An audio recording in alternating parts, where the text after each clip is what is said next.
ಬೆಂಗಳೂರಿನ ನಗರಪೇಟೆಯಲ್ಲಿ ಪರಿಸ್ಥಿತಿ ಈಗ ಉದ್ವಿಗ್ನಗೊಂಡಿದೆ. ಬೆಂಗಳೂರಿನ ನಗರಪೇಟೆಯಲ್ಲಿ ಪರಿಸ್ಥಿತಿ ಈಗ ಬಿಗುವಿನಿಂದ ಕೂಡಿದೆ. ಉದ್ವಿಗ್ನಗೊಂಡಂತಹ ಪರಿಸ್ಥಿತಿ. ಪೊಲೀಸರು ಹಾಗೂ ಪ್ರತಿಭಟನಾಕಾರರ ನಡುವೆ ವಾಗ್ವಾದ ಹೆಚ್ಚಾಗಿದೆ.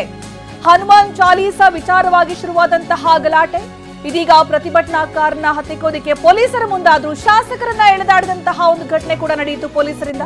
ಇನ್ನು ಜೈ ಶ್ರೀರಾಮ್ ಅನ್ನುವಂತಹ ಘೋಷಣೆ ಕೇಳಿ ಬರ್ತಾ ಇದೆ. ಹಿಂದೂ ಕಾರ್ಯಕರ್ತರ ಧರಣಿಗೆ ಶೋಭಾ ಕರಂದ್ಲಾಜೆ ಸಾಥ್ ಕೊಟ್ಟಿದ್ದಾರೆ. ಬೆಂಗಳೂರಿನ ನಗರಪೇಟೆಯಲ್ಲಿ ಶೋಭಾ ಕರಂದ್ಲಾಜೆ ಧರಣಿ ಕೂತಿದ್ದಾರೆ. ರಸ್ತೆಯಲ್ಲೇ ಕುಳಿತು ಕೇಂದ್ರ ಸಚಿವೆ ಪ್ರತಿಭಟನೆಗೆ ಮುಂದಾಗಿದ್ದಾರೆ.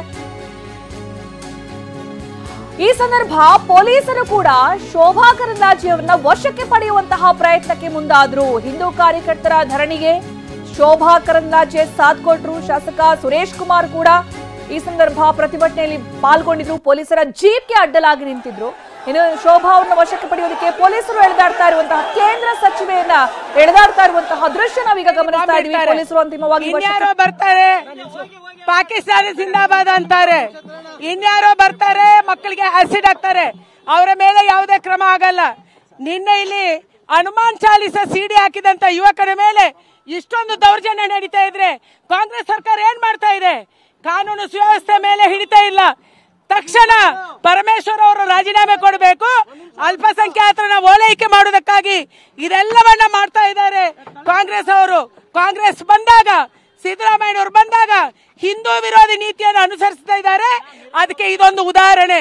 ಕೇಂದ್ರ ಸಚಿವರನ್ನೇ ಇವರು ನ್ಯಾಯ ಕೇಳಕ್ ಬಂದಂತ ಕೇಂದ್ರ ಸಚಿವರನ್ನೇ ಹೇಗೆ ಹೇಳ್ಕೊಂಡು ಬಂದ್ರು ನೋಡಿ. ಅವ್ರು ಏನು ಎಷ್ಟು ಹ್ಯೂಮಿಲಿಯೇಟ್ ಮಾಡ್ತಾರೆ, ಹೇಗೆ ಹೇಳ್ಕೊಂಡು ಬರ್ತಾರೆ, ಹೇಗೆ ತಳ್ತಾರೆ ಅನ್ನುವಂಥದ್ದು. ಅದಕ್ಕಾಗಿ ಇವತ್ತು ಕಾಂಗ್ರೆಸ್ ಸರ್ಕಾರ ಅಂದ್ರೆ ಹೀಗಿದೆ ಅನ್ನುವಂಥದ್ದನ್ನ ನಾವು ದೇಶಕ್ಕೆ ಹೇಳುವಂತ ಅಗತ್ಯ ಇದೆ. ಜೈ ಶ್ರೀರಾಮ್. ಇದು ಕೇಂದ್ರ ಸಚಿವೆ ಶೋಭಾ ಕರಂದ್ಲಾಜೆ ಹೇಳಿರುವಂತಹ ಮಾತು. ಅವ್ರನ್ನ ವಶಕ್ಕೆ ಪಡೆದ್ರು ಪೊಲೀಸರು. ಪೊಲೀಸ್ ವ್ಯಾನ್ ಅಲ್ಲಿ ಅವ್ರನ್ನ ಕರ್ಕೊಂಡು ಹೋದ್ರು. ಈ ಸಂದರ್ಭ ಶೋಭಾ ಕರಂದ್ಲಾಜೆ ತೀವ್ರ ಆಕ್ರೋಶ ವ್ಯಕ್ತಪಡಿಸಿದ್ರು ಸರ್ಕಾರದ ವಿರುದ್ಧ.